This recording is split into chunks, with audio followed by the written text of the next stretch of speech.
For me personally, like what I find really rewarding about this process is seeing, particularly as a female dancer and a female freestyle dancer within Melbourne, kind of seeing a lot of girls come into BurnCity Waack and the confidence that they get through whacking and through kind of working with us, and seeing them then take that outside and, you know, enter competitions or do showcases with this kind of renewed confidence is amazing.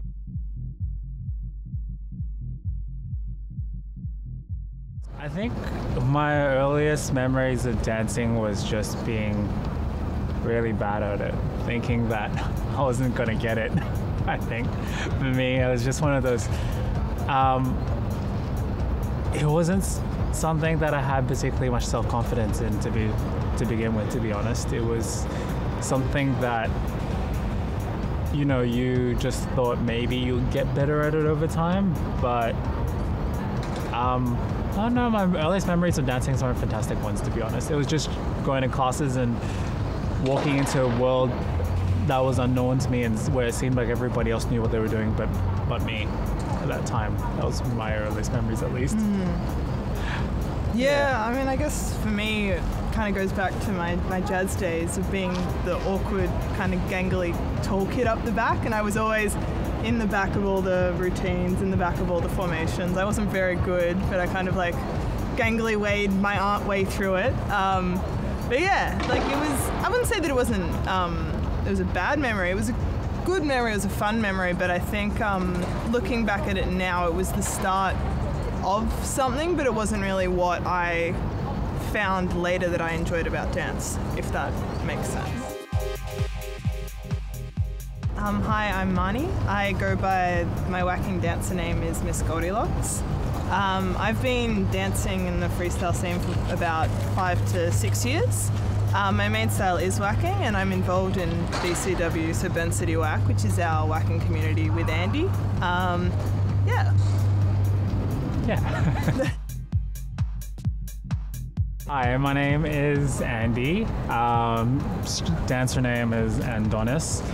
And I've been dancing for about close to 8 years here in Melbourne. I started dancing, and so I pretty much teach and lead the whacking scene here in Melbourne, Australia. So I started dancing probably about close to 9 years ago now, even though whacking was about 8 years ago for me. I started with pretty much what I guess you would call urban choreography these days. Like most people, I think I just got into dance as a way of trying to be cool, and it was just exercise at the same time. I then took up house dance at the same time afterwards, and I sort of found that, and it was interesting. I think that was my pretty much like first segue into freestyle. And eventually, you know, after a bit of exploration, I found whacking. Back then there wasn't that much information about it, but I found myself quite drawn to it. So I wanted to find out more, and I learned through what limited information and interviews there were online, and I pretty much stuck with it. And for that reason, I've sort of, I guess, traveled around for it, and there was, I guess, a lack of people doing it at home. So then through that, I guess I just, through what I had learned, and at the time I sort of just started teaching, and that sort of took on its own life after that. And for me, I started like every little white girl doing ballet, jazz and tap, and I did that for about 10 years. I was abysmal at it. I stopped dancing completely for about 2 years, and then I found urban choreography, so urban, when I was in my first year of university. I did that for a little bit, but I was really interested in branching out into freestyling and battling, particularly inspired by b-boys. So I started to learn pretty much every style that I could get my hands on. And what really stuck for me was house as well. And so that's actually how we met, was in house class. And then from that, Andy taught me whacking. So yeah, that's kind of where I've ended up a little bit. Compared to when we started BurnCity Waack, I think everyone had a very basic idea of what whacking was.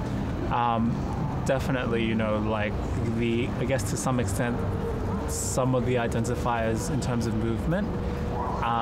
But did people have, you know, I would say, I guess, more awareness as to where the history, the culture come from, or what the foundations or fundamentals were?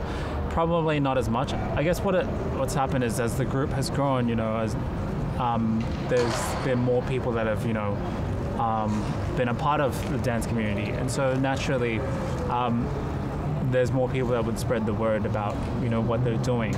This group has been really good, as Andy said, in terms of often when people think of whacking or any kind of dance style, it's what you've seen on YouTube, what are the big hits on Facebook, like the videos that you see out there is what you think it is, and that's, with whacking, that's one person's interpretation, it's not necessarily a definition. And what Andy's been really, really proactive on with this group is bringing down the right people. So bringing down, we've had an OG of whacking, Tyrone, that Andy's organised and brought down to teach, and kind of to teach the history, where the dance stylists come from, and why people moved back then the way that they move, and then now the way that whacking has kind of evolved into what we see now on YouTube, on Instagram and on Facebook. And so he's been kind of really fundamental in making sure that we all have a strong understanding of the history and of the context of the style, because that's ultimately is what has impacted the way that people move in it, and finding our own interpretation within that as well. So, you know, the culture itself, I'm not technically from the culture, but I found my own meaning within that, if that, yeah. Thanks for putting it so much more eloquently. I tried. So we've been up in Sydney. There's a whacking community up in Sydney that we've worked with and we've jammed with and we've competed in. We've also competed. I've competed in Japan twice. Once with him at freestyle sessions. So, and then we've trained over there. We've trained a little bit in Korea as well. And we're actually heading over to Montreal this year for a big whacking competition, Hot Mess, which we'll be entering in that as well, and then, you know, meeting and training too with all the other whackers from all over the world, which will be amazing. I'm super excited. And you go. As for me, so everywhere. Yeah, I was just kind of I mean, I guess because I started out, one of the first major places I went to was Montreal, and then there was New York City. There's been Los Angeles, Seattle. Everywhere over Japan, Korea, there's Hong Kong, Taiwan, Singapore, Malaysia, Indonesia. You know, I think for me the thing is, the one thing I love about whacking in particular is that, and it's not just limited to whacking, and dance in general, is that you find when you go overseas, you know, like, and you have the opportunity to dance with someone, and you sort of really kind of, I guess, to some extent show who you are, and vice versa, you create a very instant connection with the other person. And a lot of the times I find the communities are quite welcoming. And it's funny because you can go from this very complete strangers on the street to being really good friends in just a matter of like weeks or days. And then, so with my job, I've been lucky enough that I've been able to travel all around the world, and to be able to meet all these types of people. So I guess, yeah, that's kind of where my whacking journey over the last 9 years plus has kind of taken me, 9 years, yeah, around that. Yeah, and he's just been really awesome to bring all that knowledge and everything that he's gathered from everywhere that he's been, and all the whackers that he's spoken to back to BurnCity Whack and back to the rest of us who can't, you know, jet set and fly everywhere, and really kind of share that with us and improve our understanding and our knowledge in our dance, which we're very grateful for. When I was in Japan with Andy, he's fluent in Japanese, but I'm like, no, I can't say anything. But you're dancing with these people that you can't even really communicate verbally with, but you get such an understanding of them just by dancing with them and that kind of expression, and it's really beautiful. It's just, yeah, it's really nice. You go from kind of feeling a bit alienated from being like the only tall white girl in the room to like in the circle with everyone, and everyone's smiling and dancing, and just the vibe is really, really good. dance for us it's very much a part of our lives, and we love it and we enjoy it and we're very passionate about it, even more so than anything else in our life. But for us, it's not and it's probably never going to be a viable career option. Like personally myself, like I'm at the moment studying my master's in architecture at RMITV. So like dance is as important to me as that, but it'll never quite be a career. It's more of, you know, a social, an emotional, just like a solid part of who I am, rather than necessarily something that I see myself doing in terms to live, per se. I think that's the case with a lot of dancers who sit in the freestyle realm, that it's just not, once again, it's not a really feasible thing to be able to make a living as a freestyle dancer. So to be able to do that, you do have to branch out into other avenues. And I think some people just love dancing as dancing rather than as a means of living, if that makes sense. Like financially living. No, definitely. Yeah. Soul living, it's definitely there. Yeah. I think for me, like Marnie said, as a dancer, I wouldn't see myself as, it's not a professional thing that I choose to pursue. You know, sure, I enjoy going out there and, you know, whether it be competing or whether it be to teach, it's a fantastic, you know, option for me. But in terms of where I see dance, it is like Marnie said, it's an emotional release a lot of the time. And, you know, the reason why I wouldn't choose to pursue it for me in particular as a professional career is because once it becomes work, I don't know whether I would necessarily love it as much,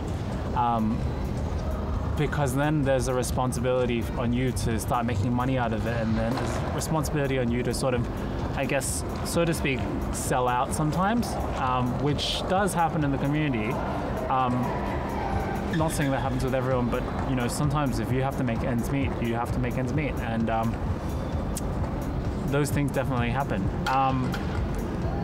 As far as dance goes, I enjoy being able to create opportunities for people, like whether it be through events, whether it be inviting people for workshops, to come teach. So as far as being an organizer goes, that is probably more the avenue I pursue, I guess, if we were to speak professionally, rather than being, you know, I guess, so to speak, the star of the show myself.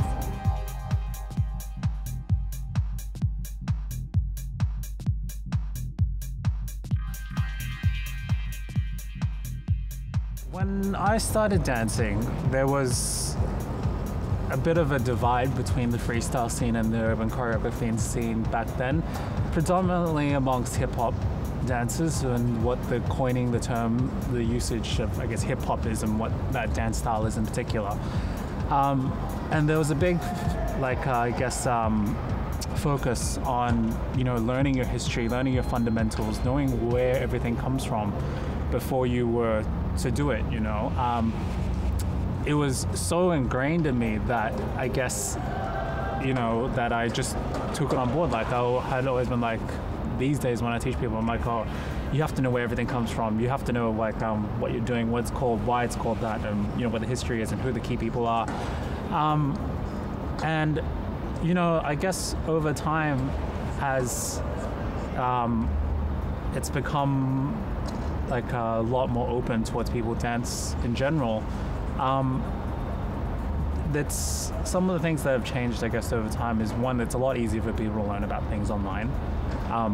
When I started whacking, like I said, for example, like there was bits and pieces here and there. That's all you could really get. There's a lot more information available to people, but there's a lot more of a quick fix as well to get what you need. So there's, you don't necessarily learn about it as easily because you don't, I guess when I started, you know, because there was so, there weren't as many answers online, when you actually could grab the person in front of you, you wanted to know everything. You were like, tell me everything about your life story, tell me all that you know about the dance. And every question you had back then, you would, you know, you would throw it out there because it was a rare opportunity that you would get to actually sit down and talk to this person about it. these days, I guess, to some extent you can sort of just read an article online and be like, oh, okay, this is what the dance is about. Now I know. Now, and it's not to say that it's a good or a bad thing. It's good that people can, learn about something so quickly, and I guess, pique their curiosity as well. At the same time, I guess, because it is a generation where you can see so many different types of people dancing on YouTube and whatnot, there is a case of where I guess, sometimes imitation can happen as well. You quickly want to follow someone, you want to follow what someone else does without necessarily understanding what it took to get there for that person in particular. So, but I think that's happens in just this day and age in general. I think in terms of like the dance scene in Melbourne in general, I started kind of at the end of what was the hip hop versus urban choreography. No. It was kind of there was that dance hall that you guys all used to train together in. Oh, MMA. Yeah. So I started at the end of MMA, so I didn't kind of have that opportunity of going into a space where there were a lot of people dancing all these different styles, and I did start off kind of more in the university clubs when it came to my street style, so my knowledge in that respect was very limited, and for ages I sat kind of quite content with watching the stuff on YouTube and imitating that until I got into, I was really inspired by breakdancing and b-boying. And so I really kind of got in to try and understand the culture and the origins of hip-hop, and kind of through that I tried other styles and found other styles. But I think, once again, like what is really important and what I think is lacking from a lot of dancers in Melbourne these days is just an understanding of context and an understanding of history. Because when you watch someone who's just dancing moves compared to someone who knows the ideas from where those moves came, there's a huge difference, and you can spot it a mile away. And I think that's really, really important. I think, to harp back, education, history, and context is key. And it's not about necessarily going back and trying to imitate, because you won't. You weren't going through what they went through when this dance was created, but it's about going, well, I know that came from there. What is something that I can find within myself that I can use to inspire the way that I dance in this style? Waacking was a dance style for me that really helped me discover my own feeling and trusting my own intuition, and really dancing from somewhere beyond just listening to the music and moving my body. It was really kind of from, as corny as it sounds, like, in my heart and in my head, and a way to represent a part of myself that I may have been ashamed of, but I began to embrace. And I think, that's the real power of dance, is the ability to be able to do that, and the ability to be able to trust yourself and your body and let those feelings out. So I think a lot of people in dance get too caught up on this idea of perfection and being right and being perfect and like 5, 6, 7, 8, da. For me personally, that doesn't float my boat, so to speak. It's about being in that moment and that feeling when it's just you in your feeling and you've got the music running over you and you're just going for it. And you might look back at it and be like, damn, that was ugly. Like, woo, that was so bad. But nothing really compares to that moment when you're in that.